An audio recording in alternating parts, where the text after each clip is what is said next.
Transpiration के बाद chapter में कुछ छोटी छोटी चीज़ें और बची हैं। ट्रांसपिरेशन के डेफिनेशन में आपको बताया जाता है कि पौधों द्वारा जल का ह्रास किस रूप में होता है? वाष्प के रूप में। लेकिन एक और गौर करने वाली बात है कि कुछ पौधे जल का ह्रास करते हैं लेकिन वाष्प के रूप में न करके जल के तरल रूप में ही करते हैं। ऐसा भी होता है। जरूरी नहीं कि पौधों से जल का निकलना केवल वाष्प के रूप में ही।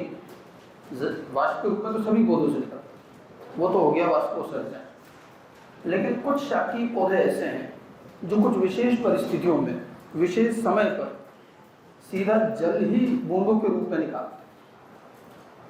ऐसा करने के लिए उनकी पत्तियों में विशेष संरचनाएं होती हैं और हम देखते हैं कि वहां से जल बूंदों के रूप में निकलता है, न कि वाष्प के रूप में। ये क्रिया कुछ ही पौधों में मिलती है और इसका एक नाम दिया जाता है। क्योंकि हम यहाँ जल ह्रास की बात कर रहे हैं तो थोड़ा सा उसके बारे में भी जान लें। उसको हम कहते हैं बिंदु श्रावण गटेश। ये केवल कुछ शाकीय पौधों में होता है। इन शाकीय पौधों की पत्तियों में खास बात होती है कि उनके बिल्कुल किनारे पर अंत में जाकर एक छिद्र होता है। ये स्थायी रूप से खुला छिद्र होता है जिसको हम जल रंध्र कहते हैं, हाइडेथॉर्स। और वहां से जल कभी वाष्प के रूप में नहीं निकलता, वहां पर लिक्विड के रूप में निकलेगा।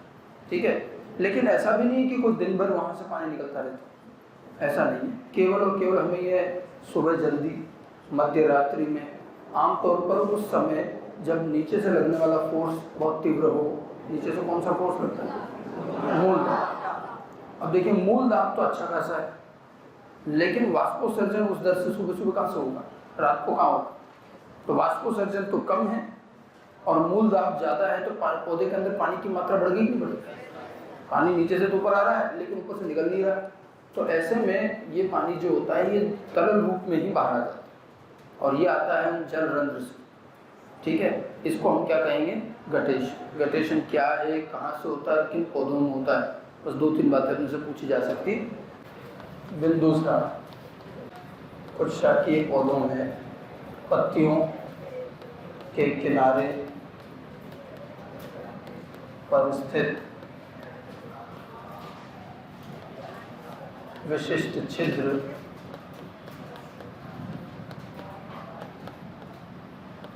छिद्र द्वारा जल का बूंदों के रूप में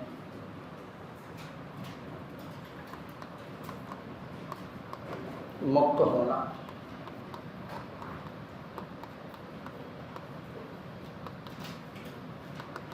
गटेशन कहलाता है।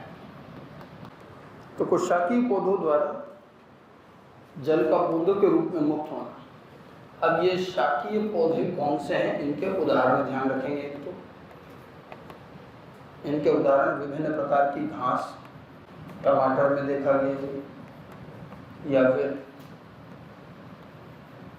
कुकुरबिटेसी कुल के पौधे। कुकुरबिटेसी जो फैमिली, इसमें आमतौर पर ककड़ियाँ आती। कुकुरबिट से आते कुकुम्बर, तो इसमें सारे कुकुम्बर्स आते हैं, ककड़ियाँ होती हैं, छोटे छोटे शाकीय पौधे, घास है, टमाटर है। उदाहरण पूछे जाएंगे तो ये 2-3 उदाहरण हैं एनसीईआरटी बेस्ड, वो ध्यान रखने में वो। अब किनारों पर स्थित विशिष्ट छिद्र, ये जो छिद्र होता है इसे हम कहते हैं हाइडेथॉर्स, या फिर इसे कहेंगे जल रंध्र, वाटर स्टोमेटा। एक सवाल यहाँ बनता है, हाइडेथॉर्स या जल रंध्र कहते हैं, और ये हमेशा खुले रहते हैं। इनमें सामान्य रंध्र की तरह खुलने बंद होने की क्रियाविधि नहीं होती है। जल रंध्र हमेशा खुले रहते हैं। अंतिम किनारे पर मिलेंगे, जहाँ पर जो पत्तियों की जो वाहिकाएं हैं वो अंत होती है, वहीं पर ये छिद्र होता है। जल का बूंदों के रूप में निकला, ड्रॉपलेट्स, ये बूंद जो है इसमें। अब इस बूंद में क्या होता है, एक सवाल यहाँ पूछा जाए। इसमें जल, खनिज तत्व, शुद्ध जल नहीं होता है एक्चुअली, जल, खनिज तत्व, इसके अलावा घुलनशील कार्बनिक पदार्थ, ये सारी चीज़ें इसमें पाई जाती हैं। तो घुलनशील कार्बनिक और अकार्बनिक पदार्थ, खनिज तत्व किस में आ जाएंगे? अकार्बनिक। और कुछ घुलनशील कार्बनिक पदार्थ, अकार्बनिक पदार्थ, खनिज तत्व और जल, ये सब मिलकर के ये बूंदों के रूप में निकाला। ठीक है। जबकि वाष्पोत्सर्जन में मुक्त होने वाला जल क्या होता है? शुद्ध जल। उसमें कोई खनिज तत्व या कुछ और नहीं निकलता, वाष्प के रूप में तो क्या निकलेगा? शुद्ध जल। लेकिन इनमें जो है केवल शुद्ध जल ना होकर कुछ खनिज तत्व, कुछ और मटेरियल भी हो सकता है। तो कौन से पौधे, ठीक है, कहाँ से और जल के अंदर क्या खास बात होती है, ये ध्यान रखें। गटेशन का ये कार्य कब होगा? गटेशन का कार्य मध्य रात्रि अथवा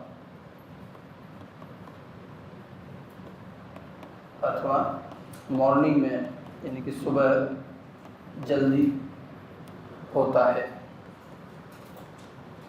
जब मूल दाब उच्च रहता है, मूल दाब उच्च रहता है किंतु वाष्पोत्सर्जन ट्रांसपिरेशन निम्न रहता है। तो गटेशन की परिस्थिति पूछी जाएगी, किन परिस्थितियों में बिंदु श्रावण होता है? तो परिस्थितियां ध्यान रहेगी, ठीक है। मूल दाब उच्च होना चाहिए और ट्रांसपिरेशन कम होना चाहिए। मध्य रात्रि या सुबह जल्दी ये इस तरह की स्थिति मिलती है और उसी समय हमें जल जो है बूंदों के रूप में निकलता हुआ दिखाई देता। ठीक है। इसको पत्तियों में अगर थोड़ा सा डायग्राम से हम बनाने की कोशिश करें, मान लीजिए ये लीफ, इस तरह का एक छिद्र रहता है। ये जो होता है, यहाँ जो एक छिद्र है, ये होता है हाइडेथोर, जल रंग। इसके पीछे खाली जगह रहती है और कुछ कोशिकाएं होती हैं। इन कोशिकाओं को बोलते हैं एपिथेल। बाकी जो है ये जाइलम लीफ का जो है, और ये फ्लोएम। हमने साइड का डायग्राम बनाया, साइड एंगल पे बनाया, इसको साइड से देखिए। अब यहाँ क्या होता है, जाइलम से ये जल निकलता है, अत्यधिक मूल दाब होने पर ये अंतरकोशिकीय अवकाशों से होता हुआ ये इसमें ये बूंद के रूप में ये बाहर आ जाता है, ऐसे। ये जो है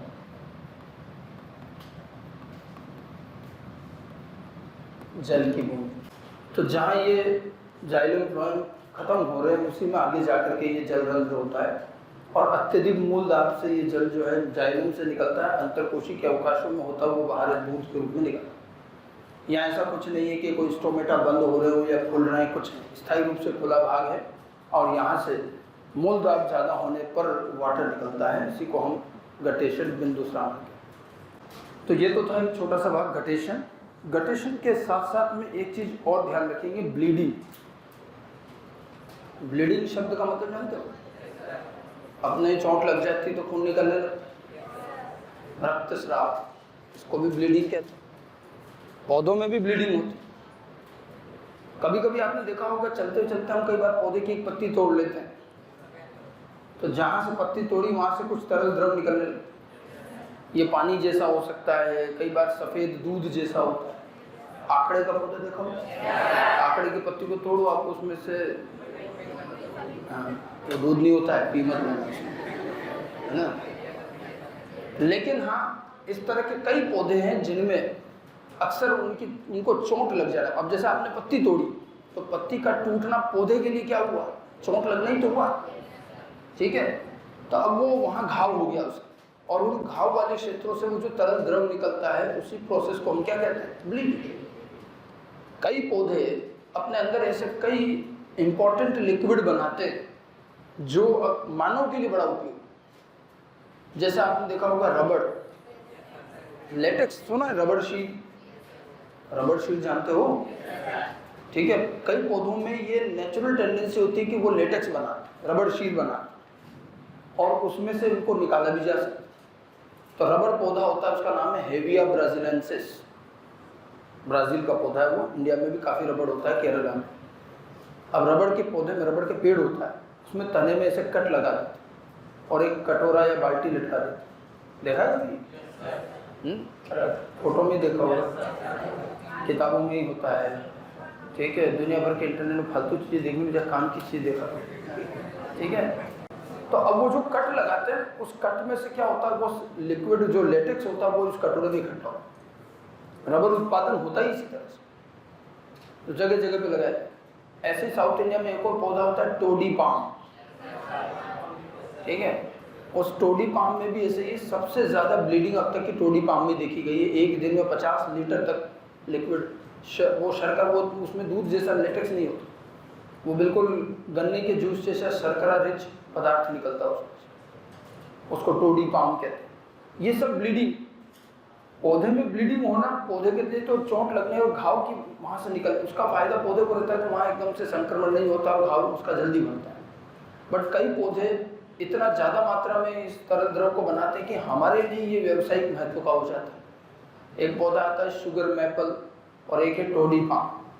इससे निकलने वाला ये जो लिक्विड है, ये शर्करा प्रचुर होता है और ये कई कामों में यूज़ होता है। कई लोग तो इसको जूस की तरह पीते हैं। बाकी टोडी पाम में, इसमें कई बार जो है, क्योंकि इसमें शर्करा होती है तो इसका फर्मेंटेशन करके अल्कोहल बना लिया जाता है। ताड़ी सुना होगा आप लोगों ने, ठीक है, वो उसी से मिलता है। वो सब, ये सब क्या है, ये गटेशन है, सॉरी ये ब्लीडिंग। और अफीम आपने नाम सुना होगा, अफीम में भी इसी तरह का लेटेक्स बनता है, रबड़ में लेटेक्स बनता है। अफीम तो उपयोग बताने की आवश्यकता ही नहीं होनी चाहिए, है ना। और इसी तरह से लेटेक्स जो रबड़ का निकलता है, उससे इतना सारा रबड़ उत्पादन जो हो रहा है। तो ब्लीडिंग जो है, ब्लीडिंग का मतलब क्या है, उसको उदाहरण ध्यान रखने। जैसे गटेशन है वो अलग चीज़ है, यहाँ पर केवल जल का पत्तियों से श्रावण होता है। ब्लीडिंग पौधे के किसी भी भाग से हो सकती है, तने से हो सकती है, पत्तियों से, कहीं भी किसी भी भाग से हो सकता है। ब्लीडिंग क्या चीज़ है एक्चुअली, पौधे के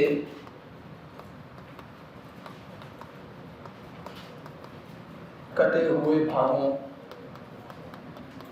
अथवा घावों से तरल द्रव का निकलना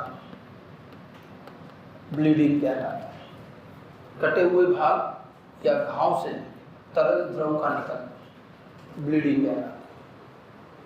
ये तरल द्रव जो होता है, ये सैप हो सकता है।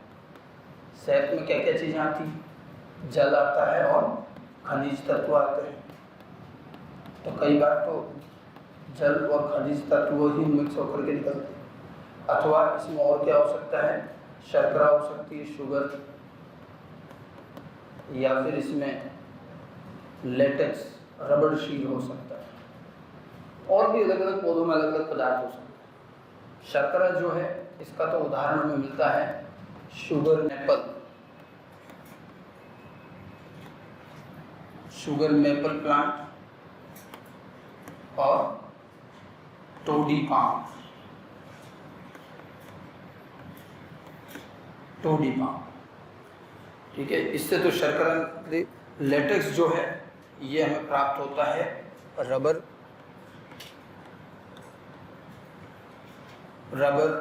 ओपियम, ओपियम जानते हो क्या है, अफीम। रबर और अफीम के पौधे से लेटेक्स प्राप्त होता है। ब्लीडिंग का भी कारण जो है, ध्यान रखिएगा, ब्लीडिंग का भी कारण मूल दाब ही रहता है। ब्लीडिंग भी उच्च मूल दाब, उच्च मूल दाब के कारण होती है। तो केवल इनकी डेफिनेशन और कारण, इसका पीछे जो कारण है और एग्जाम्पल्स जो दिए हैं, बस वो ध्यान रखना है, छोटी छोटी चीज़ें। चलिए आगे बढ़ते हैं।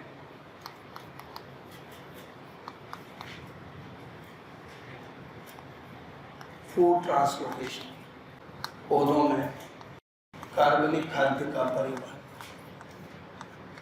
लंबी दूरी के परिवहन में हमने अभी तक जल के परिवहन की बात, जल का अवशोषण, जल का रसारोहण और वाष्पोत्सर्जन। लेकिन लंबी दूरी के परिवहन में एक परिवहन और बचा है, वो है कार्बनिक खाद्य का, ऑर्गेनिक फूड का परिवहन।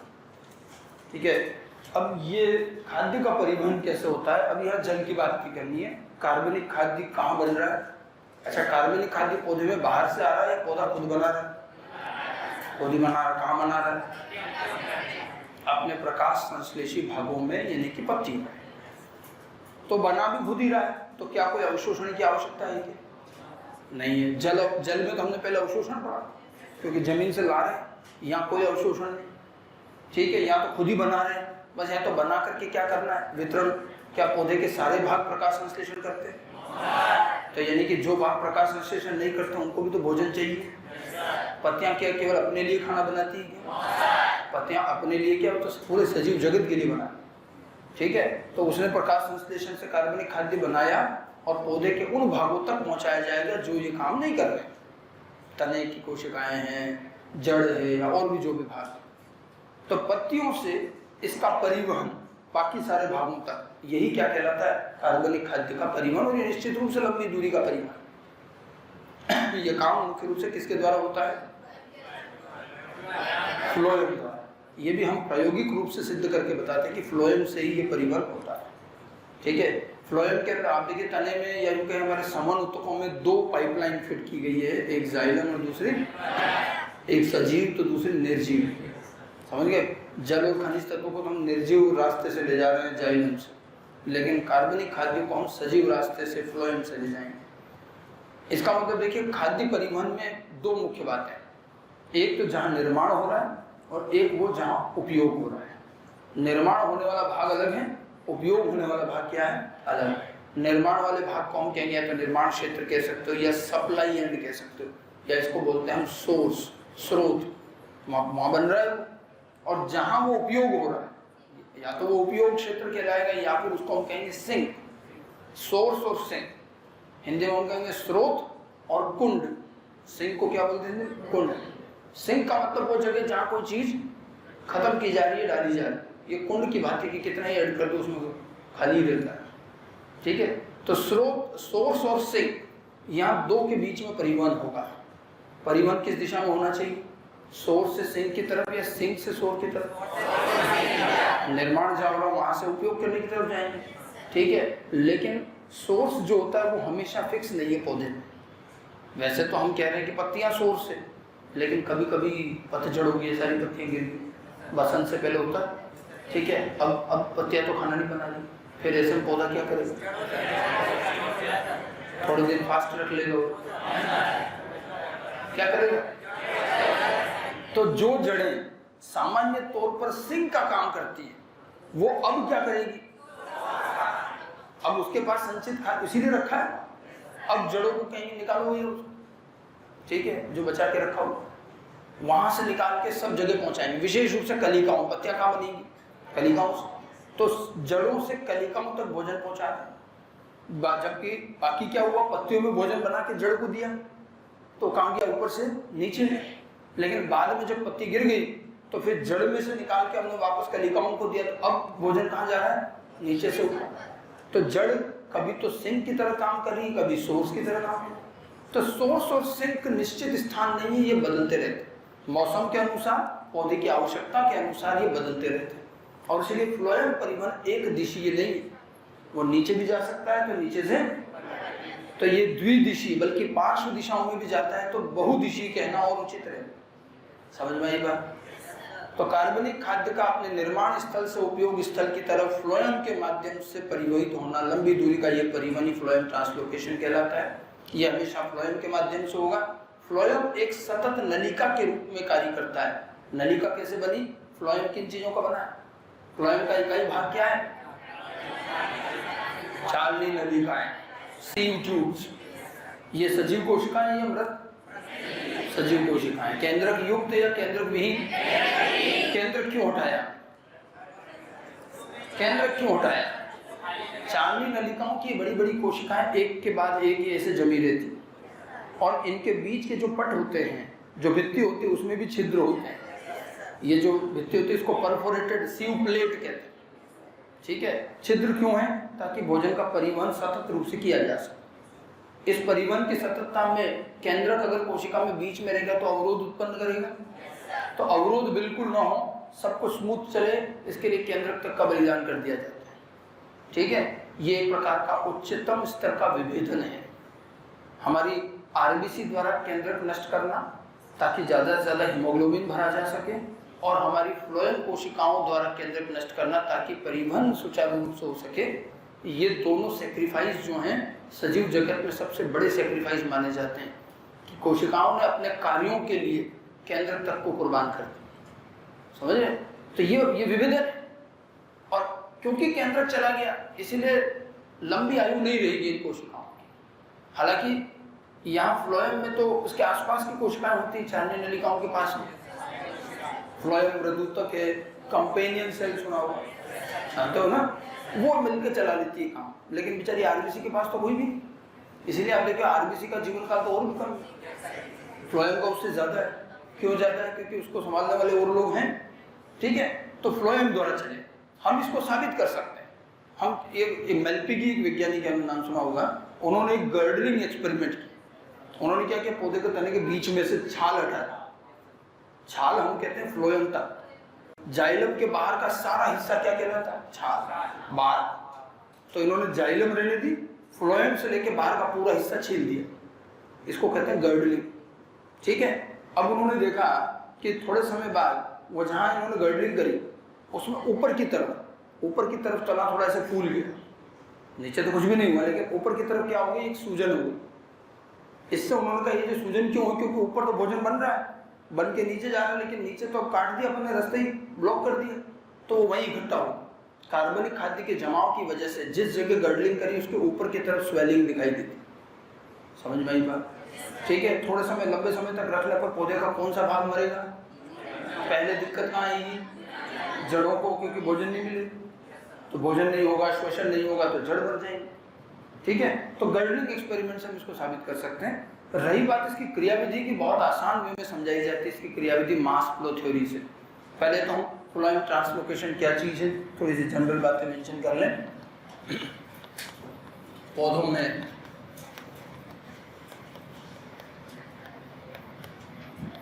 कार्बनिक खाद्य का सोर्स अथवा निर्माण स्थल से सिंक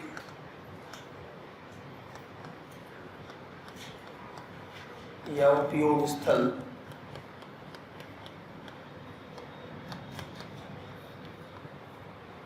सोर्स से सिंक की ओर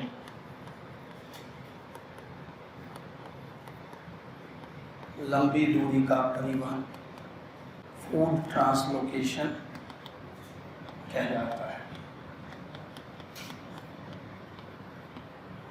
यह लंबी दूरी का परिवहन है कार्बनिक खाद्य का स्रोत से सिंक की तरफ लंबी दूरी का परिवहन, फूड ट्रांसलोकेशन। यह परिवहन फ्लोएम द्वारा होता है एवं सुक्रोज के रूप में होता है। कार्बनिक खाद्य का परिवहन न तो ग्लूकोज के रूप में न ही स्टार्च के रूप में, किस रूप में होगा? सुक्रोज। मोनोसेकेराइड या डाइसेकेराइड? डाइसेकेराइड। अब निर्माण तो ग्लूकोज के रूप में हुआ, संचय होता है स्टार्च के रूप में, तो परिवहन में डाइसेकेराइड क्यों? मैंने बताया था ये याद है, मैं कुछ बातें तो पहले बता चुका हूँ। परिवहन में हम सुक्रोज क्यों लेते? ग्लूकोज अधिक सक्रिय है, तुरंत उपापचय में और शोषण में काम आ जाता है। अगर ग्लूकोज के रूप में भेजोगे तो रास्ते में निपट जाएगा, समझ गए? ठीक है, स्टार्च अघुलनशील है, कणों के रूप में होता है, तो उसका परिवहन संभव नहीं, फिर तो उसको लुढ़का के ले जाना संभव नहीं है, तो घुलनशील तो चाहिए। अब घुलनशील भी रखना है लेकिन ग्लूकोज नहीं रखना है, तो हमने बीच का क्या ले लिया? सुक्रोज। सुक्रोज क्या है? घुलनशील भी है और एकदम से तुरंत काम नहीं आता, तो जब आप इसका परिवहन करोगे तो रास्ते में से कोई एकदम से इसको उठा के यूज नहीं कर दे। समझ में आई बात? ठीक है, इसलिए सुक्रोज के रूप में इसका परिवहन होता है, फ्लोएम से होता है। फ्लोएम जो होता है, फ्लोएम बड़ी बड़ी सीव ट्यूब्स, चाइल्ड नलिकाओं सीव ट्यूब का बना होता है।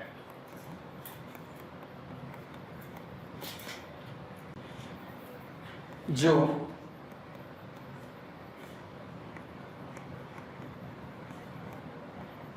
एक के ऊपर एक व्यवस्थित होकर एक सतत कॉलम का निर्माण करते हैं। सेल वॉल में छिद्र होते हैं जो या जिन्हें सीव प्लेट कहते हैं। ये सीव ट्यूब्स हैं।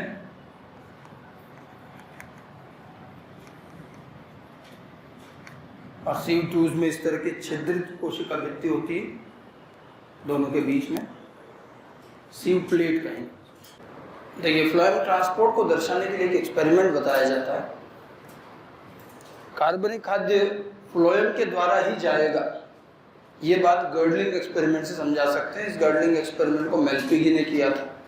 उन्होंने पौधे के तने के बीच में एक छोटे से हिस्से में से छाल हटा दी। छाल में कौन कौन आएगा?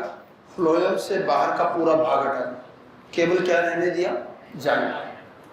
इसको छोड़ दिया गया। कुछ दिनों बाद हम देखते हैं कि इसमें ऊपर की तरफ अलग से एक स्वेलिंग दिखाई देती, वहां से अगर इसको देखें, और ये जो सूजन है वो क्या किसकी वजह से आई है? भोजन पदार्थों के कार्बनिक खाद्य के जमाव की वजह से। फ्लोएम हटाने पर कार्बनिक खाद्य यहीं रुक गया, आगे नहीं गया, और फिर उसके बाद में अंततः जड़ों की मृत्यु भी हो जाती है। यही अपने आप में दर्शाता है कि ये परिवहन सारा किसके माध्यम से होता है? फ्लोएम के थ्रू। बहुत सिंपल सा एक्सपेरिमेंट है।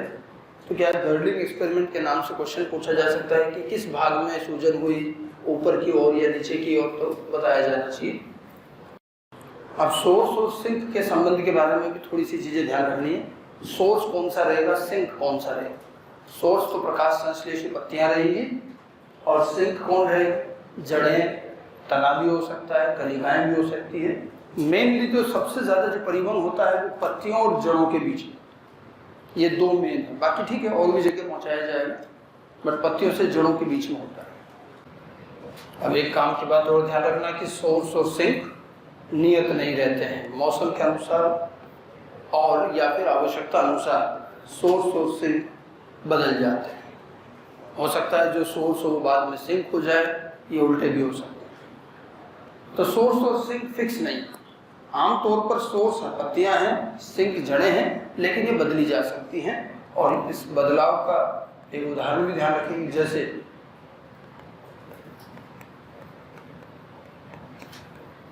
बसंत के आरंभ से पहले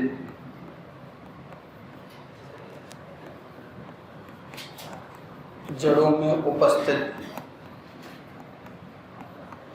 संचित खाद्य नई बनी कलिकाओं तक पहुंचाया जाता है। पौधा जो है अपने संचित खाद्य को जड़ों से कलिकाओं तक पहुंचाता है। अब जड़ों से ये कलिकाओं तक पहुंचाया जा रहा है, तो यहाँ पर अब स्रोत बदल गए, सिंक बदल गया। जड़ों में उपस्थित संचित खाद्य नई बनी कलिकाओं तक पहुंचाया। बसंत के आरंभ में जड़ों में उपस्थित संचित खाद्य नई बनी कलिकाओं तक पहुंचाया जाता है। ऐसे में जड़ें सोर्स व कलिकाएं सिंक की भांति काम करती हैं। यहाँ बताने का उद्देश्य यही है कि सोर्स और सिंक फिक्स नहीं होते, ये बदले जा सकते हैं, और इसीलिए परिवहन की दिशाएं अलग अलग हो सकती हैं, और परिवहन एक दिशीय न होकर द्वि या बहुदिशीय हो सकता है। तो परिवहन की दिशा बाई डायरेक्शनल या मल्टी डायरेक्शनल हो सकती है, क्योंकि परिवहन नीचे से ऊपर अपवर्ड, ऊपर से नीचे डाउनवर्ड, या साइड में पार्श्वीय रूप से भी हो सकता है। तो अलग अलग दिशा में एक साथ भी हो सकता है। हो सकता है कुछ चीज़ें ऊपर से नीचे चल रही हैं, उसी समय कुछ चीज़ें नीचे से ऊपर भी पहुंचाई जाए, तो ये साथ साथ ही चलता है। तो बड़ा जटिल में चीज़ें जो है नीचे से ऊपर, ऊपर से नीचे, पूरा परिवहन का जो कार्य है वो सभी दिशाओं में हो सकता है। अब बात करते हैं किस प्रकार से ये कार्य होता है क्रियाविधि। Mechanism of food translocation. कार्बनिक खाद्य के परिवहन की जो थ्योरी सभी पौधों में मान्य है, एक ही मुख्य सिद्धांत है, वो है प्रेशर फ्लो थ्योरी या मास फ्लो थ्योरी। मैंने वैसे मास फ्लो आपको शुरू में थोड़ा बताया भी था, ठीक है, थोक में बल्क में जाती है चीज। वही सिद्धांत है, एक ही सिद्धांत है जिससे समझाया जाता है। क्रियाविधि का जो मुख्य सिद्धांत है यह है प्रेशर फ्लो या मास फ्लो थ्योरी।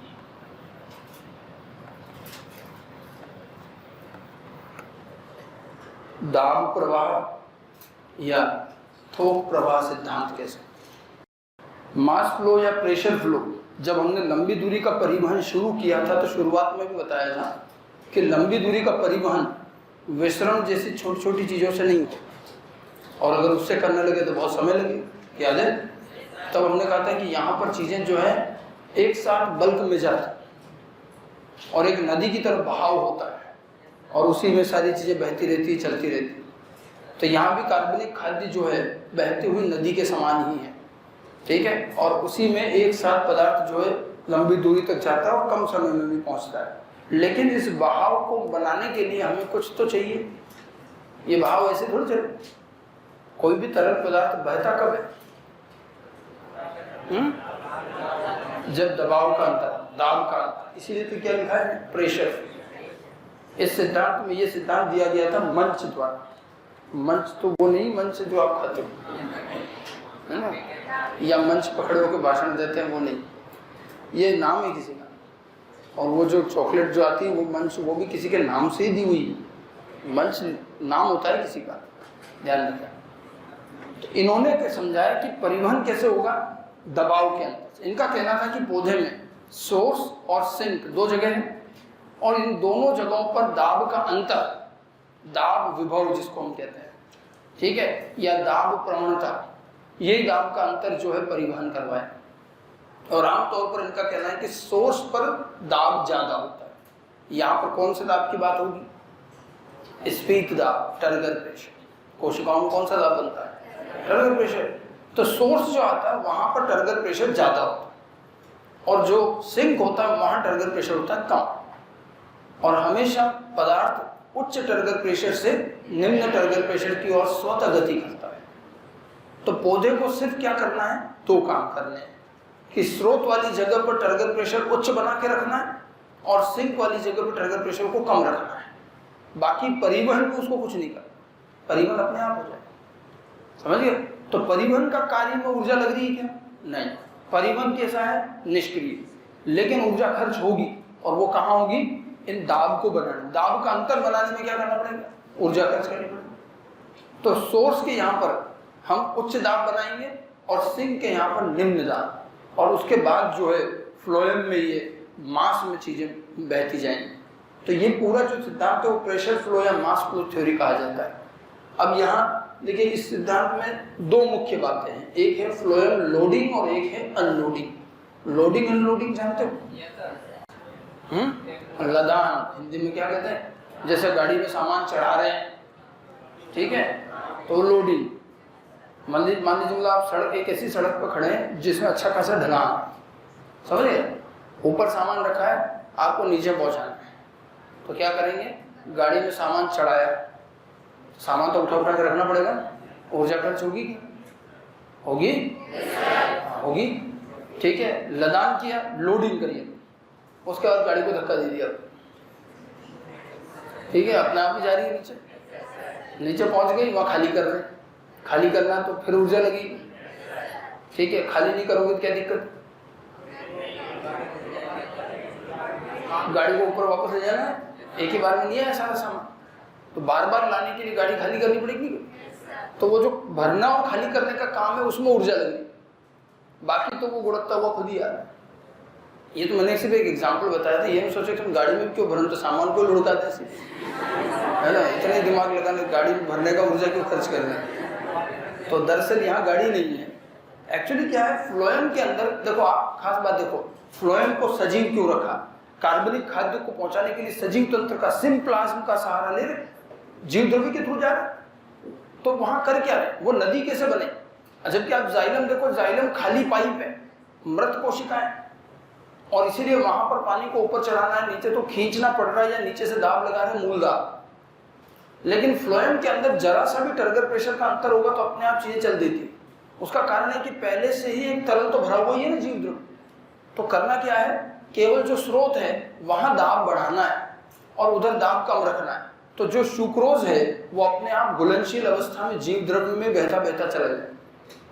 समझ में आ रही कुछ बात? इसीलिए फ्लोएम हमेशा सजीव रखा जाएगा और खाद्य जो है वो सजीव से ही जाएगा। क्लियर? तो यहाँ पर दो प्रोसेस हैं, लोडिंग एंड अनलोडिंग, ये दोनों सक्रिय कार्य हैं। और परिवहन जो है वो क्या हो जाएगा, निष्क्रिय। परिवहन किस दिशा में होगा, उच्च टर्गर प्रेशर से निम्न टर्गर प्रेशर। अब उच्च टर्गर प्रेशर कैसे बनाए? स्रोत मान लीजिए पत्तियां हैं, तो पत्तियों में फोटोसिंथेसिस हो रहा है, शर्करा बन रही है। अब ग्लूकोज है, तो वहाँ क्या करते हैं, इस ग्लूकोज को फिर सुक्रोज में बदल देते हैं और ऊर्जा खर्च करके वाहक अणुओं की मदद से सुक्रोज को फ्लोएम में पहुंचा देते हैं। सक्रिय रूप से परिवहन में वाहक काम आते हैं, याद है शुरू में बताया। तो यहाँ पे कुछ वाहक का उपयोग करेंगे जो झिल्ली में होते हैं, और इनसे सुक्रोज को किस में पहुंचा दिया, पर्ण मध्योत्तर कोशिकाओं ने सुक्रोज को किस में पहुंचाया, फ्लोएम। बस और कुछ नहीं करना। जैसे ही फ्लोएम में सुक्रोज गया तो सुक्रोज की सांद्रता बढ़ गई ना, वहाँ घुलनशील हो रहे, तो फ्लोएम का ओपी क्या होगा, बढ़ेगा या घटेगा? फ्लोएम लगातार फ्लोएम में सुक्रोज मिलाते जा रहे हो तो वहाँ सांद्रता बढ़ गई, तो ओपी बढ़ेगा। ओपी बढ़ता है, जबकि फ्लोएम के ठीक पास में जाइलम भी है, वहाँ पर तो जल का प्रवाह है ही। इधर ओपी ज़्यादा है तो फ्लोएम क्या करती है, जाइलम से जल ले लेती है। समझ गया? तो जाइलम का जल किस में आया, फ्लोएम में। तो जल अंदर आया तो अंतःप्राशन हुआ, अंतःप्राशन होगा तो फ्लोएम की कोशिकाओं में एक दबाव बनेगा। अंतःप्राशन से कौन सा दाब बनता है, टर्गर प्रेशर। तो टर्गर प्रेशर उच्च होगी। समझ में आई बात?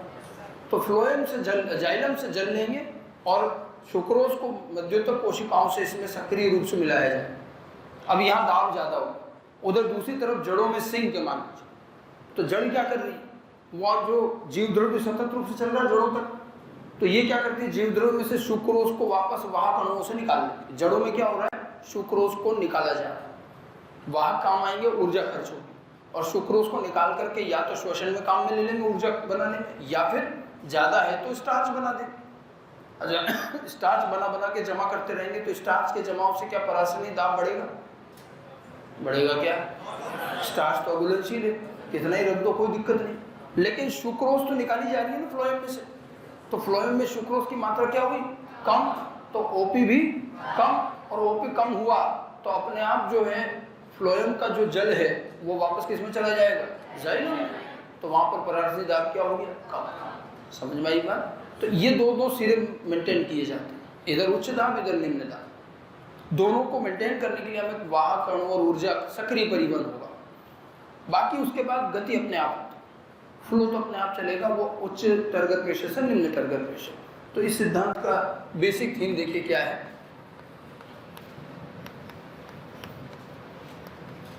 इस सिद्धांत के अनुसार कार्बनिक खाद्य अथवा सुक्रोज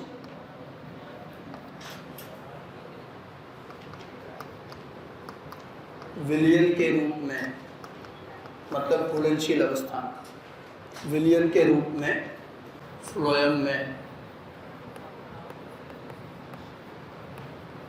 सोर्स से सिंक की ओर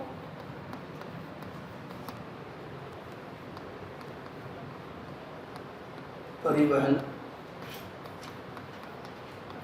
करता है। यह परिवहन स्फीत दाब की प्रवणता के कारण होता है।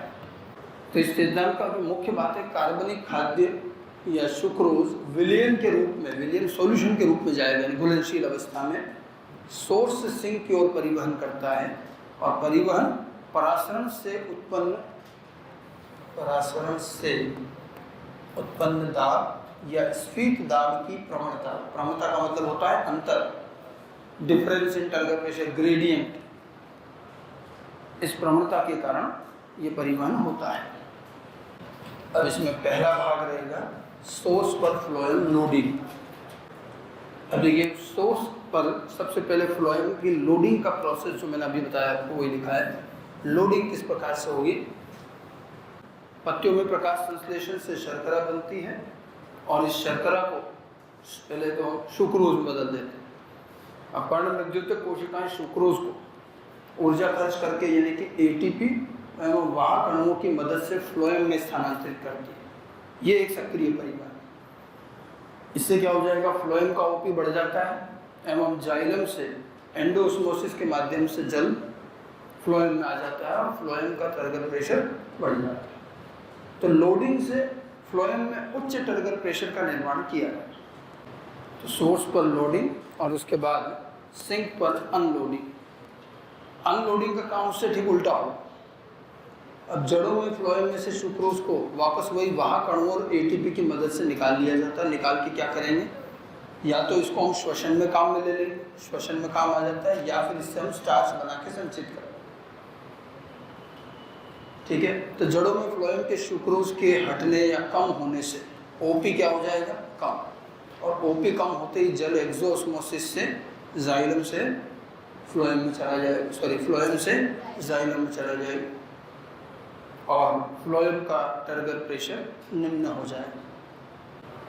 तो लोडिंग और अनलोडिंग के बाद मूवमेंट कैसे होगा? सोर्स की फ्लोएम में उच्च टर्गर प्रेशर और सिंक में निम्न टर्गर प्रेशर होने के कारण कार्बनिक खाद्य उच्च टर्गर प्रेशर से निम्न टर्गर प्रेशर की ओर स्वतः ही परिवहन होने लगता है, स्वतः ही गति करने लगता है। इस ट्रांसफर में फिर कोई एनर्जी की जरूरत नहीं पड़ेगी और परमानेंटली हम टर्गर प्रेशर का अंतर बना के रखें। तो इस सिद्धांत के अनुसार जो सक्रिय यानी कहें फ्लोएम ट्रांसपोर्ट सक्रिय रहा या निष्क्रिय रहा? ऊर्जा तो लगेगी। अब कौन सा कार्य सक्रिय और कौन सा निष्क्रिय ये पूछा जाए तो फ्लोएम लोडिंग और अनलोडिंग तो क्या हो गए? सक्रिय और परिवहन निष्क्रिय। ठीक है। तो दोनों तरह से चलेगा। तो एनर्जी तो लगेगी, अपने आप से ये नहीं जाएगा। तो mass flow theory phloem transport का एकमात्र सिद्धांत है जिसके थ्रू हम इसको समझाते हैं। और टर्गर प्रेशर के अंतर से किस तरह से मास फ्लो होता है इसे ध्यान रखना है। टर्गर प्रेशर उच्च कैसे किया और निम्न कैसे किया, सोर्स में क्या हुआ, सिंक में क्या हुआ, बस दो छोटी छोटी बातें ध्यान रखें, बाकी तो ट्रांसपोर्ट अपने आप हो जाएगा। एनसीईआरटी में आपको एक डायग्राम भी दे रखा है, पौधे का डायग्राम बना के पत्तियों में उच्च टर्गर प्रेशर, जड़ों में निम्न टर्गर प्रेशर और उसकी गति दिखा रखी है। उस डायग्राम से भी समझ सकते हैं। ठीक है। तो फ्लोएम ट्रांसपोर्ट और फ्लोएम ट्रांसपोर्ट में कार्बनिक खाद्य का लंबी दूरी का परिवहन, इसका ये सिद्धांत प्रेशर फ्लो या मास फ्लो थ्योरी। ठीक है। तो ये आपका थ्योरी का पार्ट कंप्लीट होता है। तो ट्रांसपोर्टेशन का जो सारी चीज़ें थी, जल अवशोषण, रसारोहण, वाष्पोत्सर्जन, फ्लोएम ट्रांसपोर्ट, ये लंबी दूरी के परिवहन। तो पूरा chapter short distance, long distance परिवहन इन प्लांट्स ट्रांसपोर्ट का चैप्टर था आपका ये। बस इसमें थोड़ा सा मिनरल एब्जॉर्प्शन का एक छोटा सा हिस्सा बीच में दिखेगा, यहाँ पूरा नहीं दे रखा है क्योंकि वो जो अगला चैप्टर होता है खनिज पोषण, उसमें दे रखा है उसके बाद। बाकी खनिज का भी जो परिवहन है वो तो हमने पहले बताया, रसारोहण में साथ साथ ही होता है। ठीक है। तो ये था आपका पूरा चैप्टर।